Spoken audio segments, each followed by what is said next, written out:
Hi, I'm Dave and I help business leaders bring clarity when it comes to technology. Today, I want to talk about how artificial intelligence is transforming small businesses, what you need to be looking at, and what kind of processes you need to have in place. So, for most non-technical leaders, it's quite overwhelming. And some of them have used ChatGPT maybe to kind of explore, search this information. But what I'm finding is a lot of people are just going, this is too much. I'm not sure where to start. So we're going to explore that in this video. What I recommend you do is you have an AI champion in your organization. Their role is simply to collate and organize what processes, systems, tools you might want to have. You don't want to get into shiny tools because the pace of change is so fast. You could buy a tool that costs a lot of money and then find in 6-12 months time it's obsolete. That might be okay because it might bring enough value to the business that's fine. And there are some things where technology isn't ready yet. We need to train our staff to recognize about mis and disinformation and the fact that generative AI is very good at hallucinating. So that champion's role is to collate, and they just need a simple Excel spreadsheet to do this. They're going to collate opportunities, risks, things that people are interested in doing. They're also going to need to take control of data in your organization. If your data isn't structured in any way, the risk is that if you give AI access to that data data could leak in ways you hadn't expected, leading to some kind of data breach. So you do need to plan for that and make sure that, for example, not everybody in your organization, if you're a tiny company, can access your financial data, which is sometimes the case in small organizations. And also often permissions are set up wrong and they need to be changed over time, and it's just not something that's necessarily on people's radar. So let's dig into the tools a bit more. So you obviously got Microsoft Copilot, 300 quid a year.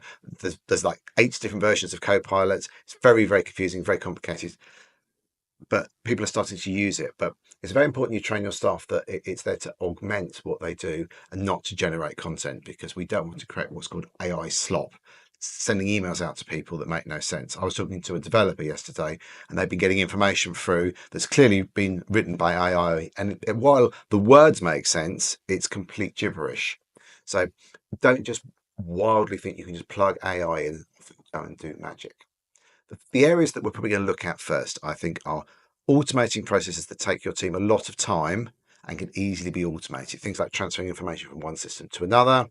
And then we're going to look at customer service, prioritization, workflow. There's so many different areas, but simple tools that I use every day, for example, I use Claude to tidy up my content before I send it out to people, fix spelling mistakes and grammar mistakes. It looks really nice. You can also use Grammarly to do the same thing. ChatGPT is not so good at doing that.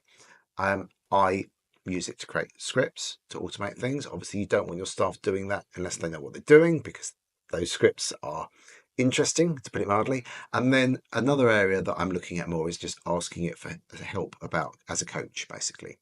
Now, if you've got good knowledge-based information, you can use AI so people can ask that question. So, for example, if you've got lots of HR documentation, you could create an AI bot, run it in Teams, and people could ask that questions. The problem is somebody has to supervise it because it might make stuff up. So at the moment, we're just kind of experimenting, playing, but I think anything that you can define really well, there's a process that you do A, B, C, D, that's ripe for automation, and that's the first thing you want to do with AI. But get your stuff curious, but make sure you're doing it in a controlled, safe manner. So that's kind of it as an overview. I've got an AI policy I can share with you. If you need it, just send me a message. I've also got some ideas about training. I'm going to be doing some workshops coming up on getting started with AI. If you're interested, just let me know in the comments and I'll let you know when the next one is. Thanks very much, and have a great day, and please don't feel overwhelmed with it. We're all working on this together, and my role is to support your business. Well, depending how much time you need of mine, but now what am I saying here? I'm happy to support your business